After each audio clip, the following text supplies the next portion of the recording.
Hello, പുതിയൊരു വീഡിയോയിലേക്ക് പോകാം. ഞാനും എൻ്റെ ഫാമിലിയുമായിട്ട് ഗുരുവായൂർ പോയി കേട്ടോ. തലേ ദിവസം ഞങ്ങൾ ഇവിടുന്ന് ഒരു 12:30 മണിക്കെല്ലാം വീട്ടിൽ നിന്ന് ഇറങ്ങി. അങ്ങനെ ഞങ്ങൾ പോയത് ബസ്സിനാണ്. പോയി ഗുരുവായൂരിലെത്തി. അവിടുന്ന് റൂമെടുത്ത് റൂമിൽ ഒന്ന് ഞങ്ങൾ ലൈറ്റായിട്ട് ഭക്ഷണമൊക്കെ കഴിച്ച് ഫ്രഷായിട്ട് തൊഴുകാൻ വന്ന് നിന്നു. ക്യൂവിൽ നിന്നു.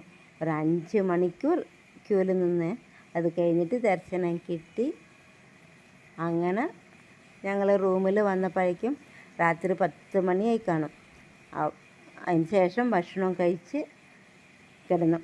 രാത്രി 12:30 മണിക്ക് വീണ്ടും എണീറ്റ് ഫ്രഷായി തൊഴുകാൻ വേണ്ടിയിട്ട് തെക്കേ നടക്കിലാണ് ലൈനുള്ളത്. അവിടെ വന്ന് ക്യൂ നിന്നു. ഞങ്ങൾ ഏകദേശം ഒരു 2 മണിക്കെല്ലാം ക്യൂവിൽ നിന്നിട്ടുണ്ടാവും. 8:30 മണിക്കാണ് ഞങ്ങൾക്ക് എന്നിട്ട് ദർശനം കിട്ടിയത്. അങ്ങനെ അവിടുന്ന് മമ്മിയൂർ പോയി തൊഴുത്. അവിടെ തിരക്കൊന്നും ഉണ്ടായിരുന്നില്ല. അങ്ങനെ ബ്രേക്ക്ഫാസ്റ്റൊക്കെ കഴിച്ച് റൂമിലെത്തി. ആണ് ഗുരുവായൂരിൽ ഇങ്ങനെ തിരക്ക് ഇതുവരേക്കും കണ്ടിട്ടേ ഇല്ല. വൈശാഖ മാസമായതുകൊണ്ടും അന്ന് നിറയെ കല്യാണങ്ങളുണ്ടായിരുന്നു. പിന്നെ സ്കൂൾ വെക്കേഷനും പിന്നെ നിറയെ പേര് ടൂറൊക്കെ വന്നിട്ടുണ്ടായിരുന്നു എന്നൊക്കെ പറഞ്ഞു.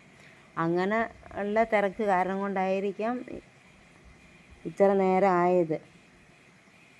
അങ്ങനെ റൂമിൽ വന്ന് ഞങ്ങൾ കുറച്ച് പർച്ചേസൊക്കെ ചെയ്യാനുണ്ടായിരുന്നു.